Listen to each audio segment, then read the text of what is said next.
lecture philosophique par Mathieu Guglielmino.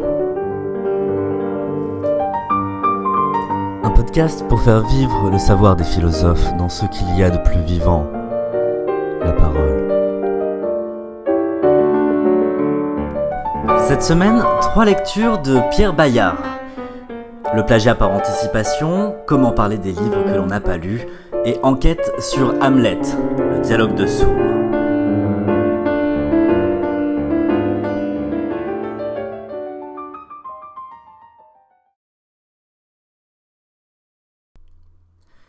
Enquête sur Hamlet, le dialogue de sourds, par Pierre Bayard.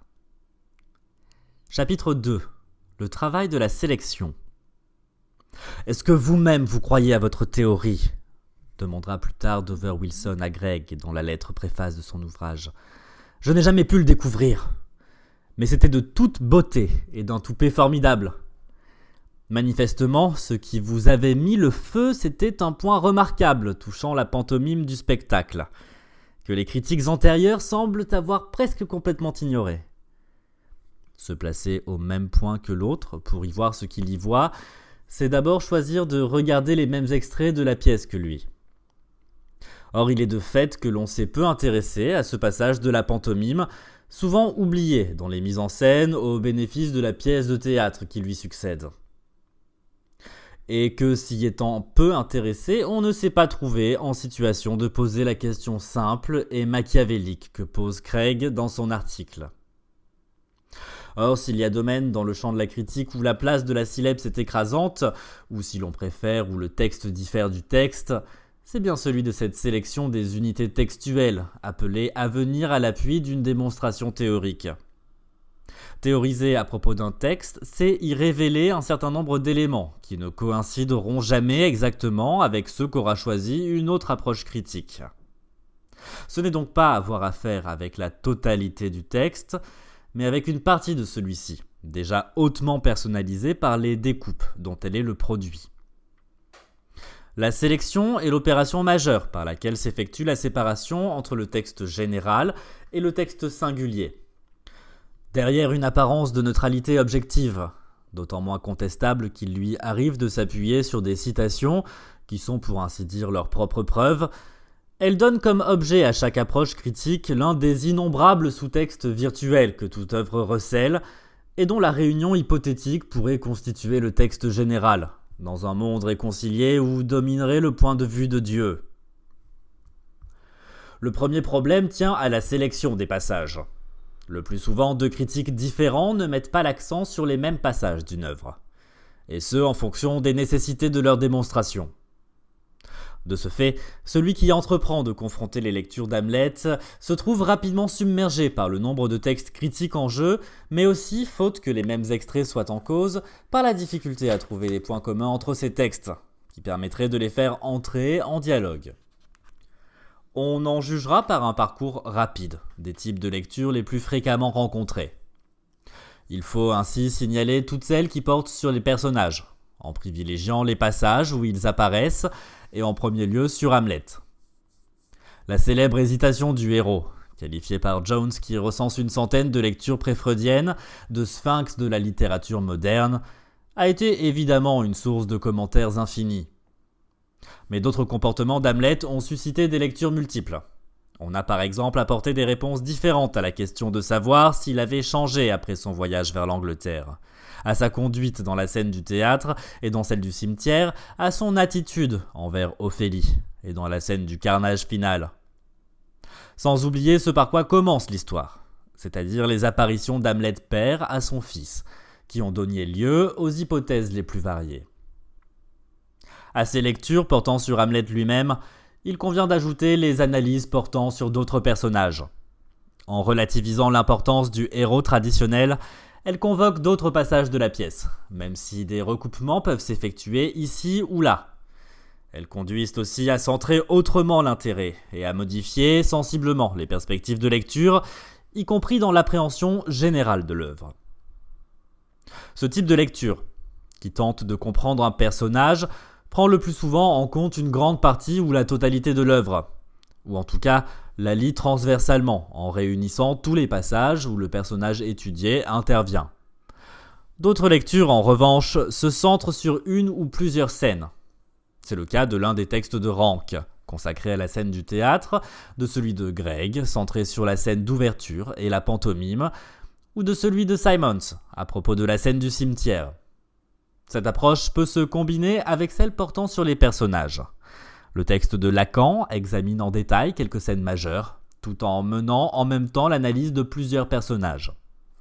La pièce, comprise cette fois en tant que telle, a donné lieu à de multiples propositions, qui s'attachent à sa signification générale selon des approches plus ou moins allégoriques.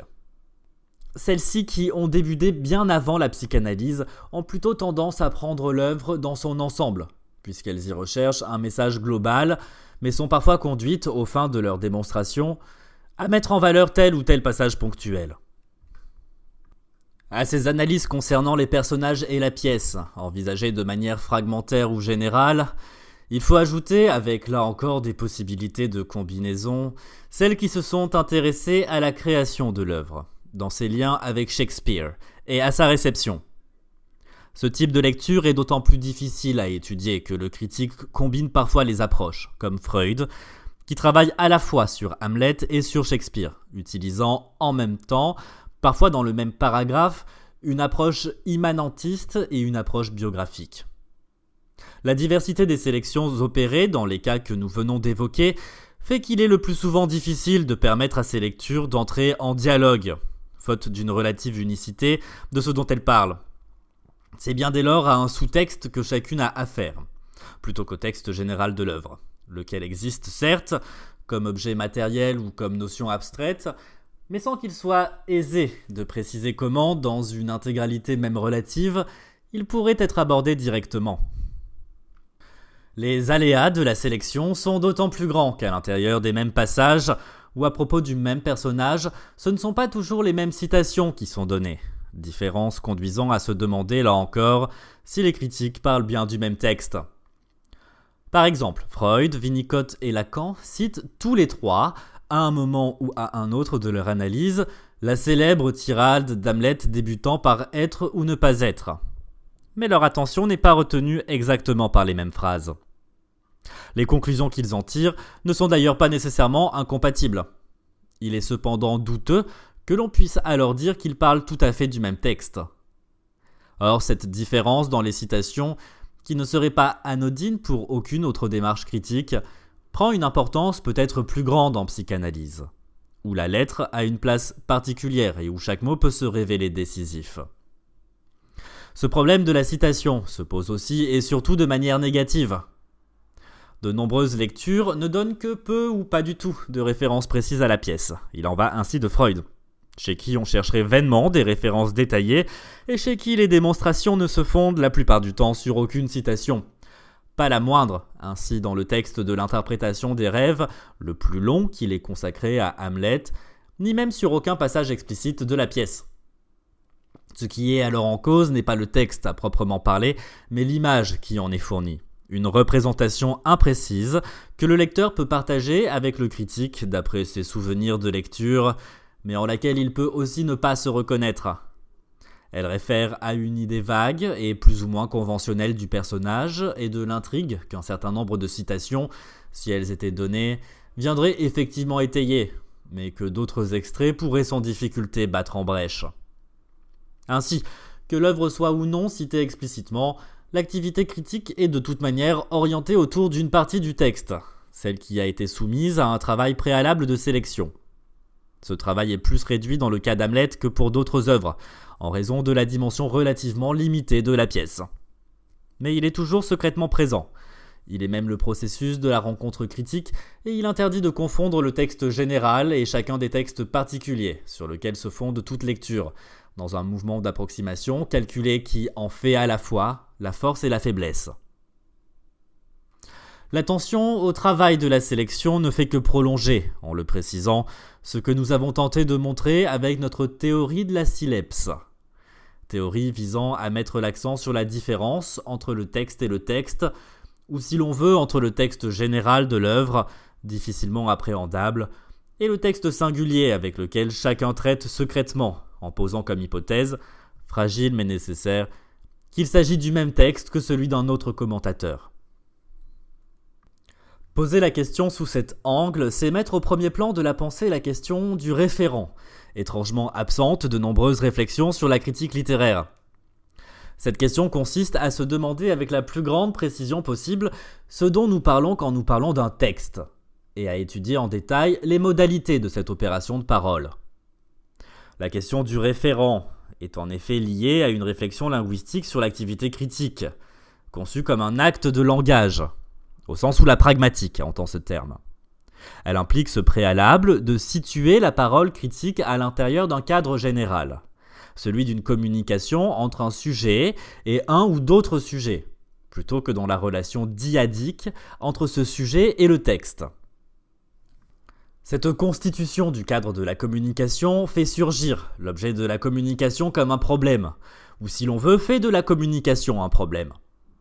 Les théoriciens du langage, qui ont mis l'accent sur cette question du référent, comme Russell, Strawson ou Linsky, ont tous été conduits à interroger le type d'objet que produit le discours littéraire, sans accepter que cet objet, l'ensemble du monde que le texte suscite mais qui ne s'y limite pas, puisse aller de soi. De quoi parlons-nous quand nous parlons d'Hamlet ? Où d'Hamlet devient une question primordiale dès lors que l'acte de parole est mis en exergue, et que les phénomènes auxquels on prête attention ne sont plus exclusivement pensés comme des phénomènes du texte, mais sont rattachés étroitement à la situation de langage qui leur permet d'advenir. C'est en effet la prise en compte de la parole qui nous incite à établir la distinction majeure de notre livre entre l'objet et le référent, habituellement confondus l'un avec l'autre. Entre deux personnes qui discutent de la pièce de Shakespeare, l'objet est bien identique, pour peu qu'il se soit muni d'une édition semblable. Mais identique, le référent de leur discours, c'est-à-dire le monde virtuel peuplé de créatures imaginaires dont ils s'entretiennent, ne l'est pas pour autant. Entre le texte comme objet et le texte comme référent est venue s'interposer la fine feuille du langage critique, lui-même tissé d'imaginaire, qui sépare le texte de lui-même. Ce type de réflexion sur le langage fait apparaître un problème majeur, central dans toute pensée du dialogue de sourds, qui concerne l'immobilisation du référent, et revient à se demander à quelles conditions il est possible d'empêcher l'objet du discours de glisser dans un mouvement infini. Ce problème est l'autre versant de celui de la sylepse, et pourrait se laisser résumer ainsi. Il est difficile, en tout cas dans le domaine de la littérature, de cerner avec précision ce dont on parle au juste. Ce type de réflexion permet un glissement sensible des questions portant sur le texte littéraire, en déplaçant l'accent de la question du sens, du texte, à la question du référent, du discours. De nombreuses approches du texte littéraire, dont la critique psychanalytique est la plus représentative, reviennent en effet à se demander quel est le sens du texte. Or on voit que cette seule question, ou ses variantes, implique de poser comme une sorte de postulat, d'autant moins exploré qu'il y a bien matériellement une seule œuvre, qu'il s'agirait pour tous ceux qui s'en approchent d'un seul et même texte.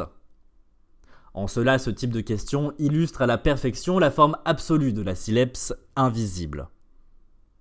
À la question sur le sens, qui n'a de validité que si le texte est unique, la prise en compte du référent, ou si l'on veut de l'extrême mobilité de l'objet du discours, substitue une autre question, revenant à se demander quel est le référent du discours critique.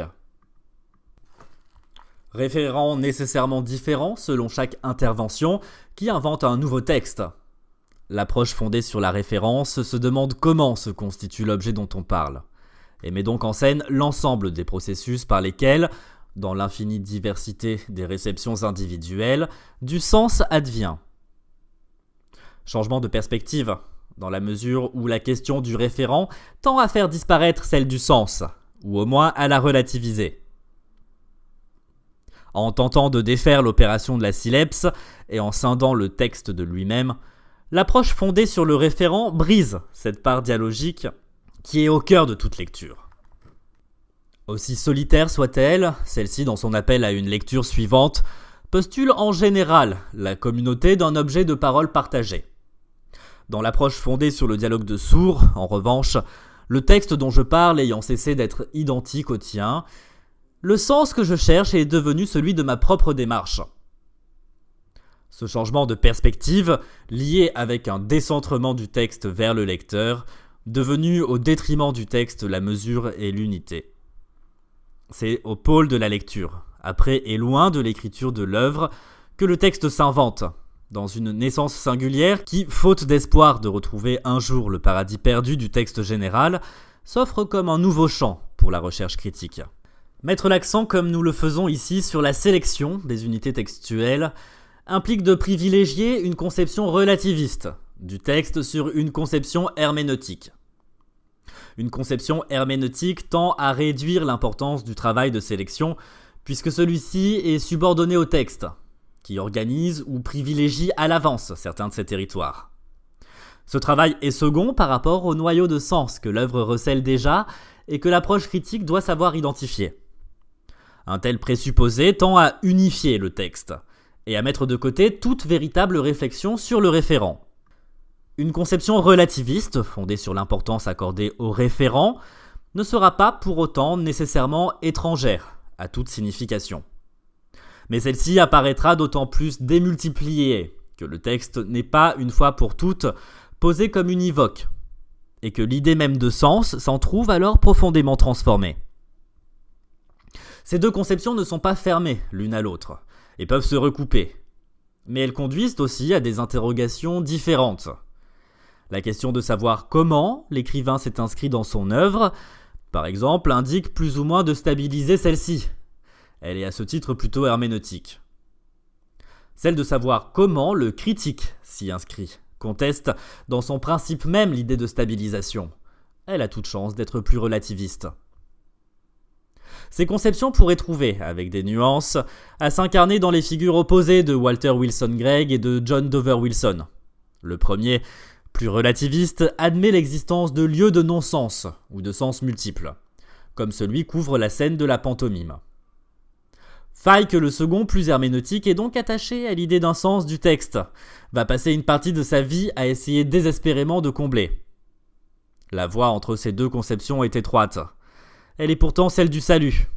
Et il nous faudra à tout prix en trouver l'entrée si nous voulons, en nous glissant entre les siècles et les textes, nous frayer un chemin jusqu'à Elseneur.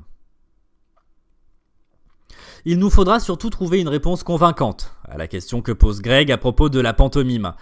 Question qui paraît anodine tant qu'on n'en a pas mesuré toutes les conséquences. Le moment est venu de la formuler. La pantomime, nous l'avons rappelé, précède la pièce de théâtre que fait jouer Hamlet par des comédiens itinérants. Pièce choisie parce qu'elle évoquerait le meurtre de son père et lui permettrait donc d'observer les réactions de Claudius. Le piège fonctionne d'ailleurs parfaitement, puisque celui-ci quitte brutalement la salle. Mais le pantomime raconte la même histoire que la pièce, et elle ne suscite aucune émotion particulière chez Claudius, qui demeure impassible à sa place. Si c'est bien le meurtre dont il s'est rendu coupable qui est représenté, comment expliquer qu'il ne réagisse pas ? Chapitre 3. Il n'y a pas d'œuvre complète. Tel est donc le point à la fois minuscule et central de l'article de Gregg, qui en tire toute une série de conséquences diaboliques. Partant de la constatation indiscutable que Claudius demeure impassible pendant la pantomime, il en déduit qu'il ne réagit pas parce que le spectacle auquel il assiste ne correspond pas à ce qui s'est passé dans la réalité, et parce qu'il n'est pas responsable du meurtre de son frère. Et il entreprend de montrer que s'il finit par se lever pendant la représentation, c'est parce qu'il est furieux de l'attitude grossière d'Hamlet, qui multiplie les commentaires bruyants et agressifs. Il est étonnant qu'une telle invraisemblance, même si elle porte sur un point secondaire, ait pu échapper à l'attention des critiques et des spectateurs pendant des siècles. Il est vrai qu'elle n'est pas totalement insoluble, une des solutions étant celle que propose A.W. Pollard, avec sa théorie de la deuxième dent. Dans cette hypothèse, Claudius reconnaîtrait bien son crime lors de la pantomime, mais ne réagirait que passé un certain seuil d'énervement. Simplement agacé par la première représentation du meurtre, il perdrait complètement la tête face à la seconde. Le problème est que le texte ne nous dit rien de tout cela, et qu'il est nécessaire pour parvenir à une telle conclusion de se livrer à une autre opération de lecture, tout aussi décisive que la première. Le travail de sélection ne s'exerce pas, en effet, de manière abstraite, mais sur des unités textuelles, que le lecteur investit particulièrement par la pensée et la rêverie. Il est ainsi doublé par une autre activité, présente aussi bien dans la simple lecture que dans la critique, que l'on pourrait qualifier, faute de mieux, de travail de l'imagination. Lire ne consiste pas seulement dans le privilège accordé à certaines unités textuelles, mais dans le même temps en une activité personnelle de pensée, par laquelle le lecteur se représente, comme le fait ici Pollard, l'ensemble du monde virtuel auquel le texte le convie. Un texte ne se réduit pas au texte seul. Il est aussi composé des produits de ce travail psychique que la lecture suscite et sans lequel il ne serait même pas lisible. Travail d'images, de mots, d'affects, qui ne sont pas secondaires à la lecture mais en forment l'essence même. Cette activité de l'imagination est d'autant plus importante dans le cas de la pièce de Shakespeare, qu'elle n'apparaît pas à tous comme une totalité parfaite, et que des doutes se sont fait jour depuis longtemps, chez certains critiques, sur la logique qui l'organise. L'intérêt de ce type d'approche contestatrice, voire iconoclaste, est de ne pas poser comme un postulat intangible l'idée d'une cohérence, mais de considérer qu'il n'est pas impossible que certaines difficultés de lecture viennent surtout des imperfections de l'œuvre.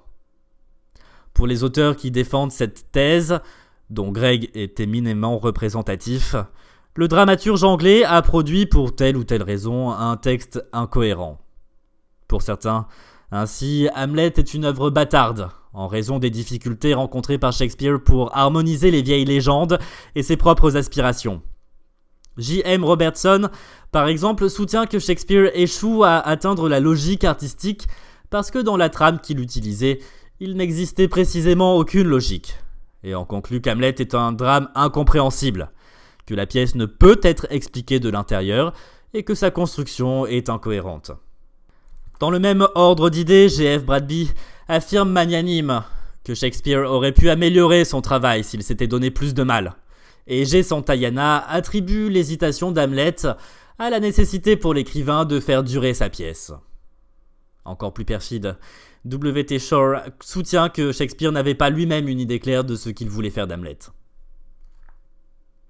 Le texte le plus célèbre de cette veine critique, texte au titre évocateur, Hamlet et ses problèmes, est celui de T.S. Eliot, qui considère que Shakespeare s'est attaqué à un problème qui le dépassait. Après avoir remarqué que peu de critiques admettent que la pièce Hamlet est le problème principal, et le personnage d'Hamlet un problème secondaire, T.S. Eliot évalue l'œuvre comme un ratage esthétique. Ratage dû au fait que Shakespeare se serait heurté, pour des raisons biographiques qu'il n'élucide pas, à un sujet qu'il n'était pas en mesure de traiter. Ce type de lecture revient à jeter le doute sur le talent de Shakespeare, ou, au-delà, sur la nécessité de considérer, ce qui est notre tendance première devant un chef-d'œuvre, que la pièce serait complètement intelligible. On peut même aller plus loin dans la même veine, et se demander si ce n'est pas, après tout, son caractère incompréhensible qui en a précisément assuré le succès. Mais surtout, en essayant de saisir pourquoi nous consacrons autant d'énergie inutile à trouver une cohérence à un texte qui en est peut-être tout simplement dépourvu, ces approches ont le mérite de mettre l'accent sur les interventions créatrices des lecteurs, chargées d'aider l'auteur, par les produits de leur imagination, à parfaire son œuvre. Ce sur quoi les théoriciens d'un Hamlet privé de cohérence insistent implicitement, ce que revendiquent Gregg et récuse Dover-Wilson, est une activité majeure de la lecture comme la lecture critique, que l'on pourrait appeler une activité de complément. Une œuvre littéraire n'est jamais complète, ou si l'on préfère, ne constitue pas un monde complet, au sens où l'est, quelles que soient ses imperfections, celui dans lequel nous vivons. Si elle emprunte des éléments à des mondes déjà existants, dont le nôtre, elle ne donne pas à voir et à vivre un univers entier, mais délivre une série d'informations parcellaires, qui ne seraient pas suffisantes sans notre intervention. Il serait plus juste alors de parler, à propos de cet espace littéraire insuffisant, de fragments de monde. Dès lors, l'activité de la lecture et de la critique est contrainte de compléter ce monde. Ajouter des données là où elles font défaut, finir les descriptions, poursuivre des pensées inachevées, inventer du passé et de l'avenir au texte. Ainsi, L'œuvre se prolonge-t-elle chez chaque lecteur, qui en venant l'habiter, la termine temporairement pour lui-même. Cette clôture personnelle concerne tous les niveaux de l'œuvre, notamment ceux où la littérature est en manque de représentation par rapport à l'image. On peut supposer que son mouvement est largement déterminé, par exemple du point de vue des phénomènes identificatoires, par l'inconscient du lecteur. Sans doute serait-il souhaitable, en toute rigueur, que cette activité de complément soit aussi limitée que possible, et que le critique s'en tienne strictement, comme a pu le souhaiter Gérard Genette, au seul mot du texte. Mais il n'est pas sûr que cela soit réalisable, et que l'on puisse facilement empêcher, même pour des textes plus explicites qu'Hamlet, le travail de l'imagination de se donner libre cours. Et ce d'autant plus que la reconnaissance de l'inconscient conduit à privilégier une conception de la lecture où dominent les images intimes, venues d'une histoire incomparable, le texte n'étant plus accessible qu'au travers de découpes, à chaque fois individuelles. Cette incomplétude est particulièrement perceptible dans le cas du personnage littéraire. Structure ouverte et toujours en excès, qu'il est impossible de réduire aux mots qui lui donnent souffle, il est pour une part spécifié par le texte, mais aussi pour une part non négligeable produit par le lecteur, dont il est au moins partie prenante, quand il n'en constitue pas par projection le prolongement direct. Pour cette raison, il est particulièrement représentatif de la difficulté, évoquée au chapitre précédent, à immobiliser le référent, c'est-à-dire à parler de la même chose que ses interlocuteurs. Et ce n'est pas sans raison qu'il est souvent pris comme exemple par ceux des théoriciens du langage qui se sont, dans la continuation de Russell, intéressés aux référents. Dans ce problème du personnage, Hamlet est hautement emblématique. Par l'ambiguïté de ses comportements et de ses propos, il mobilise en chacun de nous une multitude d'images et de sentiments, dont certains seulement sont conscients, et selon toute vraisemblance, vient se compléter de manière différente selon les récepteurs. Et il en va de même, probablement à des degrés identiques, bien qu'il n'ait pas sa complexité, des autres personnages de la pièce.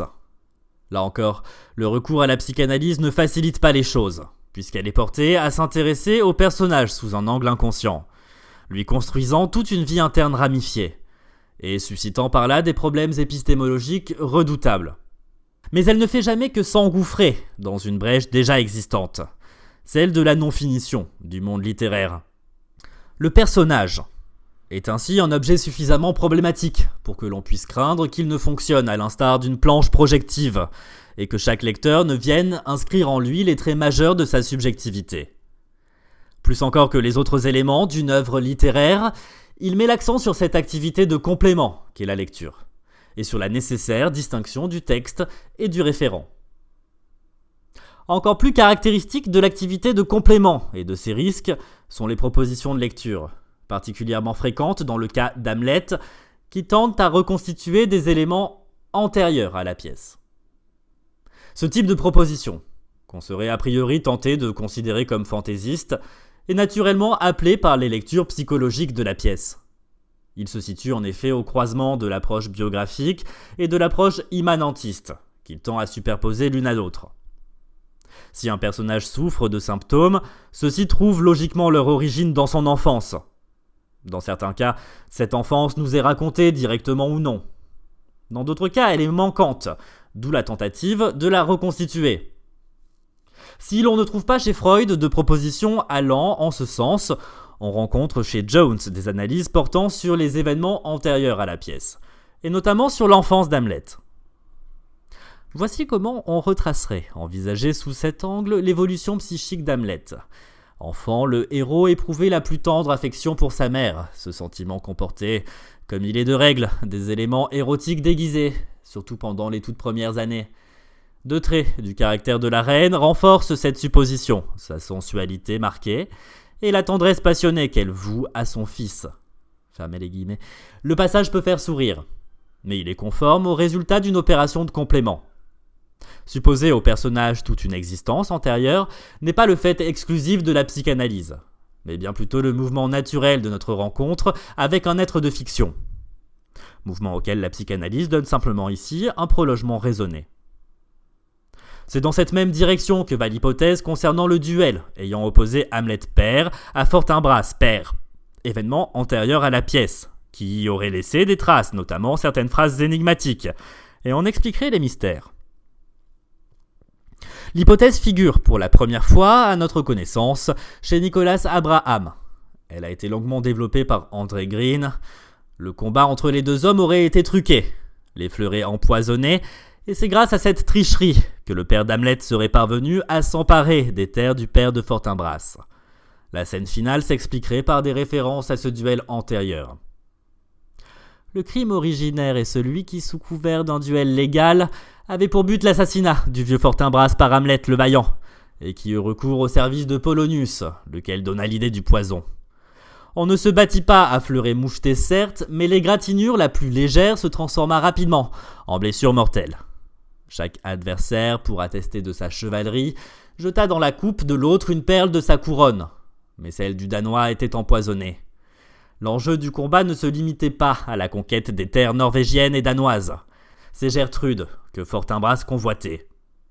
Et c'est le désir de la conserver à n'importe quel prix qui poussa le Danois, comme son frère Claudius plus tard et pour les mêmes raisons, à devenir assassin. Tel est le non-dit de cette tragédie. Non seulement ce qu'aucun spectre ne viendra jamais révéler, mais ce que Shakespeare lui-même refoule, sans toutefois éliminer toutes les traces de cette histoire mythique qu'il habite à son insu. Fermez les guillemets, contester l'hypothèse de Green ne changerait rien à l'essentiel, et ne ferait qu'appeler d'autres hypothèses de substitution. Il est impossible de percevoir un personnage littéraire sans lui prêter, même fugitivement, une vie antérieure, et les éléments que le texte fournit pour asseoir son identité ne seront jamais suffisants pour satisfaire l'imagination du lecteur. L'activité de complément historique, que Green radicalise aux limites du roman policier, loin d'être une fiction théorique contingente, participe de notre relation même aux êtres de fiction, dont elle illustre à la fois les tentations et les risques. Si certains auteurs sont attentifs à ce qu'était et faisait Hamlet avant la pièce, il est logique que d'autres s'intéressent, tout aussi naturellement, à ce qu'il a fait après. C'est d'une certaine manière le cas de Winnicott, lorsqu'il émet le regret qu'Hamlet n'ait pas été voir de représentation de sa propre pièce. Ce qui rend le soliloque d'Hamlet difficile, c'est qu'Hamlet lui-même n'a pas de trouvé de solution à son dilemme. Dilemme qui tient dans le changement de son état. Shakespeare en possédait la clé, mais Hamlet, lui, ne pouvait aller voir la pièce. Ou ce qu'il redit autrement plus loin, sa cruauté envers Ophélie peut être comprise comme une mesure de sa répugnance à abandonner son élément féminin clivé. De ce point de vue, c'est la pièce, si Hamlet l'avait pu lire ou la voir représentée, qui aurait pu lui indiquer la nature de son propre dilemme. Moins virtuellement, si l'on peut dire, Nicholas Abraham entreprend de raconter ce qui s'est passé après la fin de la pièce. Il remarque ainsi dans l'entracte de la vérité: la dernière scène de la tragédie d'Hamlet ne clôt pas l'action dramatique, elle la coupe. Édipe roi de Sophocle purifiait l'âme, et cela comme Freud l'a remontré, en dévoilant directement l'inconscient. Rien de tel dans la pièce de Shakespeare. Bien au contraire, l'action tissée de visions et d'intrigues, de feintes et de folies, finit par s'arrêter à défaut de protagoniste. À la tombée du rideau, il ne subsiste que cadavres et énigmes, muets, telle est la nuit d'Elseneur. Le spectateur qui a perdu l'espoir de les voir se dissiper reste sur son désarroi. Fidèle à sa théorie du fantôme, selon laquelle nous sommes occupés à notre insu par des êtres disparus, Abraham tente d'expliquer la force de la pièce par un secret que le spectre du père tenterait de dire, secret plus lourd que celui qu'il révèle au premier acte. Le secret, révélé par le fantôme d'Hamlet et comportant un ordre de vengeance, ne saurait être qu'un leurre. Il masque un autre secret, réel et véritable celui-ci, mais ressortissant d'une ignominie non dissible, dont à l'issue du fils, le père s'était chargé la conscience. C'est là une hypothèse presque a priori. Le vrai ressort en nous de l'action dramatique tiendrait à notre intime conviction, non formulable, que les révélations du spectre sont mensongères, et que les tiraillements d'Hamlet se tendent entre une vérité fallacieuse et imposée et une vérité vraie, que de longtemps l'inconscient avait devinée. Pour exposer ce secret, Abraham rédige donc un 6e acte, où il fait revenir les différents fantômes qui hantent la pièce, Hamlet père mais aussi Hamlet fils, et Fortinbras père, lequel dévoile la vérité cachée sur laquelle la pièce était construite. Le premier duel, celui par lequel Hamlet père avait vaincu Fortinbras père, était, comme l'a montré Green, truqué. Mais Abraham complète cette hypothèse en suggérant que Polonius, au courant du complot, l'a révélé à Claudius, qui à son tour l'a divulgué à son frère, lequel est mort en l'apprenant. Conjuguant passé, présent et avenir des personnages, inscrivant la pièce dans une histoire beaucoup plus vaste dont elle ne serait qu'un moment, plus ou moins secondaire, la lecture d'Abraham tire toutes les conséquences, apparemment extrêmes mais en fait logiques, de cette activité de complément, qui n'est pas un acte secondaire à la lecture, mais le mouvement même de notre adhésion vivante à l'œuvre, ce par quoi nous en devenons les habitants, momentanément ou pour toujours. La reconstitution de ce qui se passe avant ou après la pièce est cependant plus rare que les supputations sur ce qui se produit pendant, dans la mesure où il est impossible, pour lire, de ne pas supposer des événements dont le texte ne parle pas, mais qui en accompagnent secrètement l'histoire et en comblent les incertitudes. Prenons l'exemple de la lecture proposée par Jules Laforgue dans ses Moralités légendaires. Racontant la pièce à sa manière assez personnelle, l'auteur des Complaintes n'hésite pas à prendre quelques libertés avec Shakespeare et va jusqu'à introduire dans l'intrigue le personnage de Kate, l'une des actrices de la troupe itinérante à laquelle Hamlet demande d'interpréter le meurtre de Gonzague, qu'il a lui-même rédigé afin de piéger Claudius. Personnage attachant qui présente pour seul inconvénient de ne pas avoir d'existence officielle, en tout cas littéraire. Ce qui n'empêche pas Hamlet d'en tomber amoureux et de s'enfuir avec elle. Cet exemple de complément est évidemment extrême, puisque Shakespeare n'évoque à aucun moment la jeune actrice et que Laforgue se livre en fait à une rêverie libre autour de l'œuvre, même s'il en conserve les articulations majeures.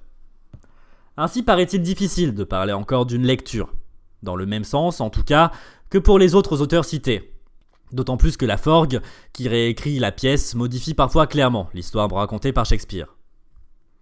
Si elle semble patente, la différence entre cette version de l'œuvre qui revient à ajouter un personnage et celle qui, à l'instar de Green ou d'Abraham, enquête sur un meurtre antérieur à la pièce, n'est pas nécessairement si facile à définir, ni la limite si nette entre les propositions sérieuses et la pure invention. Car le meurtre dont aurait été victime le père d'Hamlet n'a pas plus d'existence textuelle que Kate, qui a au moins laissé pour trace cette évidence qu'Hamlet a en permanence la tête ailleurs. L'un et l'autre ne commencent à prendre un peu de réalité, le temps éphémère d'une vie de lecture, que dans la mesure où l'imagination du lecteur décide, pour compléter son propre texte, de transfigurer certains passages en leur conférant le statut éblouissant de signe. Le propre de la lecture, et a fortiori de la lecture critique, est d'ouvrir des espaces supplémentaires autour de l'œuvre, en jouant de son incomplétude. Espace d'invention éloigné de toute réalité du texte et peu prédisposé de ce fait aux hypothèses uniques. On notera que les auteurs cités, à l'exception de Laforgue, n'ont nul besoin pour développer leur fiction de contredire le texte ou de le modifier. Autrement dit, ils ont bien en face d'eux le même texte. En cela, ils diffèrent de tous ceux, notamment chez les dramaturges, qui prenant davantage Hamlet comme un canevas que comme une œuvre intouchable, en fournit des adaptations transgressives de ce qu'a écrit Shakespeare. Si l'on tient compte de tout ce travail de complément que la lecture effectue, et avant même d'aller plus loin dans notre réflexion sur le dialogue de sourds, il convient donc d'admettre que, au rebours des évidences du sens commun, le référent du discours critique n'est pas le texte. Sans doute ce dernier, en l'entendant ici au sens matériel, participe-t-il à sa constitution. Mais il n'en est que l'un des éléments, celui qui mobilise le jeu des représentations par lesquelles s'effectue le travail de la lecture. On voit aussi à quel point il est difficile de se munir entre deux lecteurs d'un texte identique. Certes, en tant qu'objet, deux volumes de la même édition, fabriqués la même année sur les mêmes presses, sont bien en un certain sens semblables, comme le sont les deux textes écrits qu'ils abritent. Ils ont la même couverture, le même nombre de pages, et la main de l'étudiant qui, suivant les consignes du professeur, cherche la citation à la hauteur indiquée de la page annoncée, la trouve sans difficulté, semblable à la lettre près, à la citation de l'étudiant voisin. Mais cette similitude matérielle, qui nous donne l'impression rassurante de communiquer à propos d'un objet commun, est une illusion. Semblable, les deux textes ne le sont qu'en un certain sens, immédiat et trompeur. Un texte n'est pas seulement un texte, lequel n'en forme que le motif, le support ou le prétexte. C'est aussi tout un univers de mots et d'images que l'approche d'un sujet constitue, qui n'existe pas avant cette constitution toujours première, et qui fait que deux textes d'étudiants assis l'un à côté de l'autre dans la classe de littérature anglaise diffèrent aussi sensiblement que s'ils n'avaient pas, à la suite d'un malentendu, acheté la même œuvre. Au nord-ouest de la ville de Kyoto se trouve le plus célèbre jardin zen du Japon, le Ryoanji. Très sobre, il est constitué d'un grand rectangle de gravier blanc, sur lequel ont été disposés, en 5 groupes de 2, 3 ou 4, 15 pierres très simples. En pénétrant dans l'espace ouvert où se trouve le rectangle, le visiteur aperçoit les 5 groupes de pierres, et un certain nombre d'entre elles, mais pas la totalité. À mesure qu'il se déplace le long de l'un des grands côtés du rectangle, le seul accessible, chacun des groupes glisse insensiblement, offrant une apparence différente au regard, dissimulant certaines pierres et en révélant d'autres, mais sans que le visiteur puisse jamais les saisir toutes. La particularité du Ryoanji est en effet qu'il n'existe aucun point, d'où il soit possible, quelle que soit la position adoptée, de voir les 15 pierres ensemble. Ainsi, tout regard sur le jardin implique-t-il un choix entre les multiples jardins virtuels que l'œuvre complète, mais d'une complétude qui n'est jamais offerte à personne, tant au spectateur, comme l'hypothèse d'une vision globale qui lui est à la fois promise et refusée.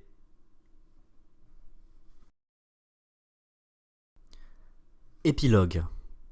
Ce qui s'est passé à Elseneur. Chez celui qui prend aujourd'hui connaissance de l'article légendaire de Walter Wilson Gregg et en commence la lecture, le premier sentiment est l'émotion de se retrouver dans la position de John Dover Wilson, de refaire des yeux, de ligne en ligne, le chemin suivi par lui dans le train qui, une nuit de novembre 1917, se dirigeait vers Sunderland. Mais une autre sensation peu à peu s'impose au lecteur à force de relire ces pages, comme si ce texte qui brûle sous les doigts avait gardé les traces de ce que furent les sentiments des deux hommes, et de ce qui, dès la scène du train, les a, au-delà de leurs divergences théoriques, réunis pour l'éternité, à savoir une impression de peur.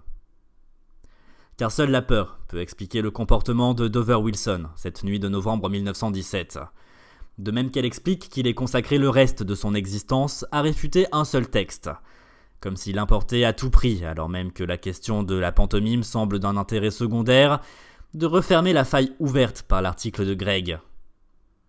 Mais plus surprenant, la peur est tout aussi présente dans l'article de Gregg lui-même. Tout se passe en effet comme si, après avoir franchi une étape décisive, il hésitait à aller jusqu'au bout de son raisonnement, et à tirer les conséquences qu'il implique, effrayé par son audace, et alors même qu'il n'y a plus qu'un pas à faire pour conclure. Ainsi les deux hommes ne cesseront-ils, pendant des décennies d'échanges et de polémiques, de tourner autour d'une vérité terrible, qu'aucun n'ose prononcer.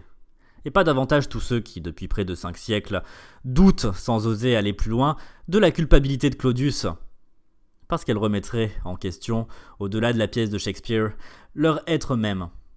Tous ceux qui ont entrepris, comme nous, de réfléchir sur ce qui s'est passé il y a 5 siècles à Elseneur, ont été pris à un moment ou à un autre par le désir de reprendre une enquête, dont les résultats sont, de l'avis à peu près unanime, insatisfaisants.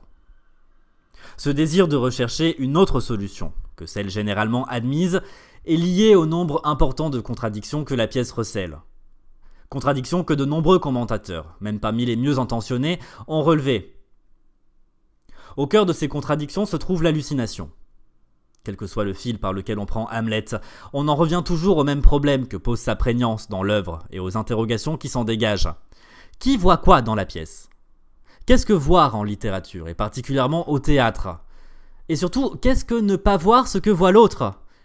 Interrogations qui sont celles-là même qu'a essayé depuis son commencement de poser notre livre. Les doutes concernent d'abord l'hallucination inaugurale. Si quelque chose ressemblant à un spectre est aperçu par plusieurs personnes, Hamlet seul entend les accusations contre Claudius. Une première brèche se trouve ainsi ouverte dans la complétude de l'œuvre en nous faisant tous dépeindre des perceptions d'un personnage unique, dans le même temps où des doutes sont jetés sur la réalité de ce qu'il perçoit. Mais le mérite de Greg est de montrer que le problème de l'hallucination est bien plus vaste. Sa démonstration revient à se demander si Claudius a été victime d'hallucinations négatives pendant la pantomime ou Hamlet d'hallucinations lors de l'apparition du spectre.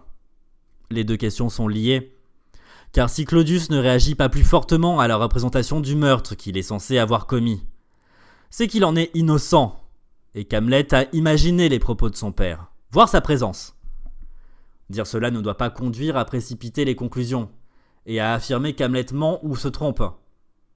Car il convient de ne pas oublier que d'autres personnes ont vu le spectre inaugural, ou quelque chose d'approchant. Il demeure que la question se trouve encore plus nettement posée, grâce à Greg, de savoir si Hamlet est ou non victime d'hallucinations, et que les conséquences en sont considérables. D'autant que chacun voit bien que se joue là derrière le problème des hallucinations, le jugement sur la folie d'Hamlet. Jugement indécidable. Comment trancher à propos d'un personnage qui fait semblant d'être fou, sinon pour chaque lecteur en s'engageant personnellement, qui implique de ce fait en profondeur celui qui veut parler d'Hamlet, et se voit contraint de le compléter dans un sens ou dans un autre, en ralliant l'hypothèse de sa santé ou celle de sa folie. Si ceux qui ont envie de reprendre l'enquête ne le font pas, c'est que cette possibilité paraît interdite par la scène 3 de l'acte 3. Qui voit le spectateur assister aux aveux, tout à fait explicites de Claudius. Il est notable que de nombreux lecteurs d'Hamlet regrettent la présence de cette scène de la prière, qui semble définitivement paralyser toute poursuite de la réflexion. Or, ce verrou, si l'on y réfléchit, ne tient pas. Et c'est précisément la réflexion sur l'hallucination et le fantôme qui permet de le lever et de relancer l'enquête, au point précis où il semble le plus solide. Il suffit pour cela de se demander à quel usage critique de l'hallucination la pièce de Shakespeare nous invite. Une scène d'Hamlet, peu étudiée sous l'angle d'hallucination, comporte pour ainsi dire l'exposition de la méthode de lecture que le texte de Shakespeare requiert, voire impose, et permet de réfléchir sur le statut de l'hallucination dans la pièce. Il s'agit de la scène, qui fait précisément suite à la scène de la prière, où Hamlet reproche à sa mère son remariage précipité. Acte 3, scène 4. Passage souvent jugé exemplaire, mais pas pour la raison qui conviendrait, à savoir l'apparition du spectre. Or, celle-ci est stupéfiante par les conséquences auxquelles elle conduit. L'un des personnages, Hamlet, voit le spectre, tandis que l'autre, Gertrude, ne le voit pas. Pourquoi cette scène est-elle si étonnante ? Parce qu'elle indique que Shakespeare se donne la liberté, peu commune au théâtre, d'exprimer en même temps les points de vue contradictoires de deux personnages. Peu importe de savoir qui a raison entre celui qui voit le spectre et celle qui ne le voit pas. Les deux perceptions sont légitimes. L'essentiel est leur désaccord, qui interdit l'hypothèse d'un phénomène objectif. La pièce pose donc clairement que certains de ces personnages sont atteints d'hallucinations et que les autres ne les partagent pas. Ce point n'est nullement original, et ce ne sont pas les personnages littéraires victimes d'hallucinations qui manquent. Mais le fait que nous soyons au théâtre change la donne, puisque la mise en scène est contrainte de trancher, là où un texte écrit pourrait laisser subsister l'ambiguïté. En présentant en même temps deux personnages qui, comme dans un croisement de paradigmes, ne voient pas la même chose, Shakespeare laisse clairement entendre que la pièce, à certains moments, montre ce que voit l'un d'eux. La présence scénique du fantôme, attestée par la didascalie mais récusée par Gertrude, prouve ainsi que sont représentées sur scène certaines hallucinations des personnages. Il est tentant alors de lire de la même manière la scène des aveux de Claudius, et de se demander s'ils ne sont pas également le produit d'une hallucination projective d'Hamlet. Or, curieusement, aucun de ceux qui se sont interrogés sur les hallucinations d'Hamlet ne s'est posé la question de savoir si les aveux de Claudius n'en faisaient pas partie. Et ce alors même qu'ils sont hautement invraisemblables, qu'Hamlet a été en mesure d'y assister, que ce sont eux qui bloquent toute possibilité de relancer l'enquête, et qu'il est admis par tous que certaines scènes comme l'apparition du spectre sont pour le moins douteuses. Dès le moment où le verrou constitué par les prétendus aveux de Claudius saute, les remaniements se produisent en cascade. Si Claudius est innocent, tout ce qu'affirme Hamlet du début à la fin de la pièce devient sujet à caution, dans le même temps où il se range immédiatement et comme naturellement au premier rang des suspects. Le nombre d'indices allant dans le sens de la culpabilité d'Hamlet est si élevé qu'il est surprenant qu'aucun auteur n'en ait jusqu'à présent étudié l'hypothèse. Or, ce ne sont pas les arguments en faveur de cette thèse qui manquent, dès lors que l'on a le courage psychique de l'examiner et de franchir les barrières que la pièce dispose soigneusement pour nous l'interdire. Le premier argument est évidemment l'état psychologique d'Hamlet, sur lequel des doutes sont jetés dès le début de la pièce. Il est proprement invraisemblable qu'une telle crédibilité soit accordée, y compris par ceux qui le traitent de fou furieux, comme Jones, à un personnage qui se présente dès les premières lignes de l'œuvre comme sujet à hallucination, et se comporte ensuite pendant toute la pièce de manière aussi inquiétante. Folie d'autant plus menaçante qu'il s'agit d'une folie violente, cette violence même contribuant à rendre peu plausible l'hypothèse de la simulation. On se demande pourquoi les commentateurs se sont aussi peu attachés à cette violence d'Hamlet, faute de poser la question juste, celle de savoir qui a tué. Rappelons que pour la seule durée de la pièce, Hamlet exécute le père d'Ophélie, fait assassiner Guildenstern et Rosencrantz, pousse Ophélie au suicide et tue Laërte et Claudius. Mais le plus ahurissant de cette histoire est qu'Hamlet ne dissimule guère son forfait et que certaines de ses affirmations s'apparentent de fort près à des aveux. Aucune lecture d'Hamlet, par exemple, n'a jamais, à notre connaissance, rendu compte d'énoncés pour le moins étonnants, comme celui-ci. Si l'on traite chacun selon son mérite, qui échappera au fouet ? Que remarque Freud, sans fournir d'explication satisfaisant. Ou cet autre ? Nymphe dans tes prières, souviens-toi de tous mes péchés. Ou plus clairement encore, je suis moi-même moyennement vertueux, et pourtant je pourrais m'accuser de choses telles qu'il vaudrait mieux que ma mère ne m'eût pas mise au monde. Sans compter d'étranges déclarations comme « Qui suis-je donc, moi, qui ai un père tué, une mère souillée pour exciter ma raison et mon sang, et qui laisse tout dormir ?» Cette lecture de la pièce proposant l'hypothèse d'un Hamlet atteint de folie meurtrière ne saurait tenir à elle seule, et nécessite ce que nous avons appelé une activité de complément, dont le cœur est la décision que chaque lecteur doit prendre sur la folie d'Hamlet. Mais il en va ainsi de toute lecture. Aucune de celles qui ont été proposées ne rend compte, comment le pourrait-elle, de tous les aspects de l'œuvre. Et rien, dans la pièce, n'interdit de suivre une hypothèse qui a le mérite d'expliquer une multitude de points, jusqu'à présent restés obscurs, et surtout de donner une explication conforme à notre époque et à notre sensibilité. Pourquoi Hamlet aurait-il tué son père ? Différentes hypothèses sont admissibles, mais l'une d'elles est étayée par des arguments majeurs. Il faut d'abord revenir sur les conditions du meurtre, à savoir l'empoisonnement par l'oreille. Un meurtre si singulier que Greg est fondé à refuser de croire que les comédiens aient pu disposer dans le répertoire d'une pièce racontant la même histoire, et à en déduire qu'Hamlet s'est inspiré de cette pièce pour construire l'hallucination de son père. Il y a peu de circonstances où un homme puisse être ainsi exécuté, l'une des plus vraisemblables étant qu'il est allongé sans défense, par exemple dans la décontraction qui suit un échange amoureux. On peut imaginer qu'Hamlet ait vu son père ainsi allongé et que cette vue l'ait plongé dans la fureur criminelle. La question devient alors, à côté de qui Hamlet père était-il allongé ? Dans un schéma oedipien classique, c'est Gertrude qui devrait occuper cette place. Mais il est peu crédible que le spectacle attendu d'une scène primitive parentale suffise à rendre fou Hamlet. C'est donc à une autre femme qu'il convient de penser. Et comment ne pas songer alors à celle qu'Hamlet ne cesse d'injurier pendant toute la pièce, pour des raisons qu'aucun critique, on l'a vu, n'élucide de façon convaincante, lui reprochant précisément son infidélité, allant jusqu'à la traiter de prostituée. On ne peut exclure ainsi que le père d'Hamlet ait à un moment ou un autre jeté les yeux sur Ophélie. Nul ne sait jusqu'où celle-ci a accepté d'aller. Mais il a alors déclenché chez celui qui commençait à tomber amoureux de la jeune fille une crise de jalousie meurtrière, comme en témoigne son attitude envers elle. Ce faisant, le jeune homme accomplit le même geste de parricide que les fils de la horde primitive dont parle Freud, et pour les mêmes raisons. Le reproche fait au père de s'emparer de toutes les femmes.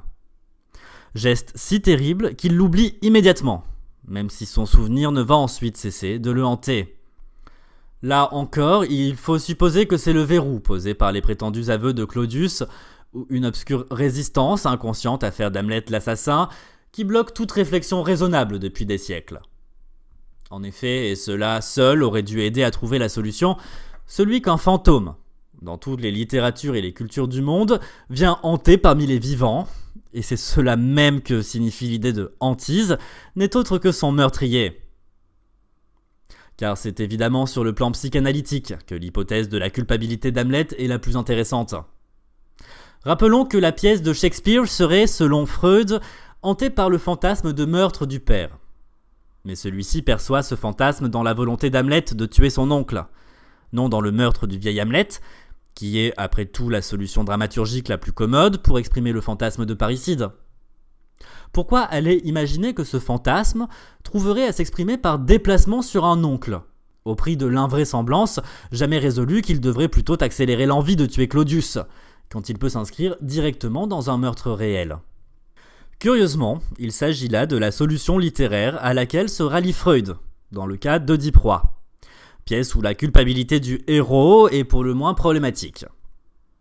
Et ici, à l'inverse, alors même que le personnage principal, pris de crise de folie, passe la pièce à exécuter ses proches, Freud se refuse à voir l'évidence ou au moins à se poser la question de sa culpabilité.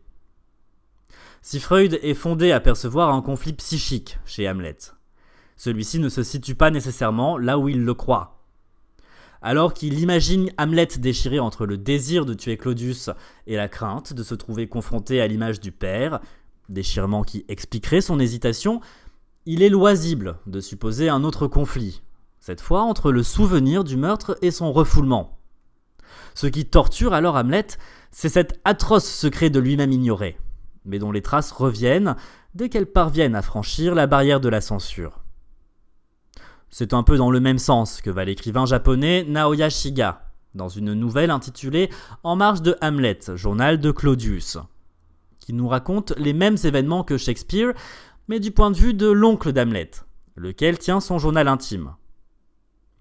Texte étonnant, où tous les événements de la pièce sont réfractés à travers le foyer d'une autre conscience, y prenant une apparence complètement différente. Un Claudius sympathique et sensible, épris de sa femme, manifestement innocent, y est montré sincèrement préoccupé par l'évolution psychologique de son neveu, dont l'attitude lui paraît incompréhensible, et chez qui il repère d'inquiétants troubles de l'identité. Ce sont ces troubles qui l'empêchent de dormir, et lui donnent son comportement étrange, non la culpabilité ressentie devant un meurtre qu'il n'a pas commis. On comprend à voir les conséquences auxquelles conduisent les remarques de Walter Wilson Gregg sur la pantomime que John Dover Wilson se soit précipité vers la première boîte aux lettres de Sunderland pour envoyer un télégramme. Il y avait certes, pour le mettre dans cet état, la découverte que le caractère hallucinatoire de certaines scènes théâtrales rend l'ensemble du répertoire sujet à caution. Il y avait aussi ce à quoi l'article de Gregg mène logiquement la culpabilité d'Hamlet. Mais cette dernière n'est que l'autre nom d'une déstabilisation plus grave. C'est au croisement des paradigmes intérieurs que Dover Wilson se trouvait confronté, à cette rencontre angoissante, avec l'absence d'un lieu extérieur à l'œuvre où il soit possible de l'immobiliser, qui fait de tout dialogue à son sujet un dialogue de sourds.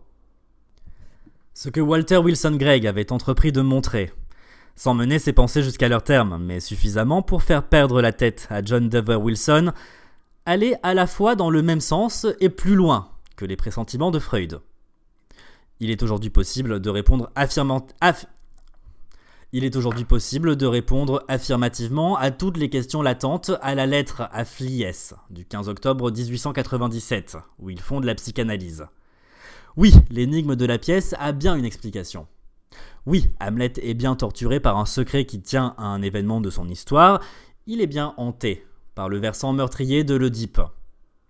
Et il a bien, et même plus, songé à tuer son père. Au-delà de tout ce qu'il avait pu imaginer, Freud avait raison.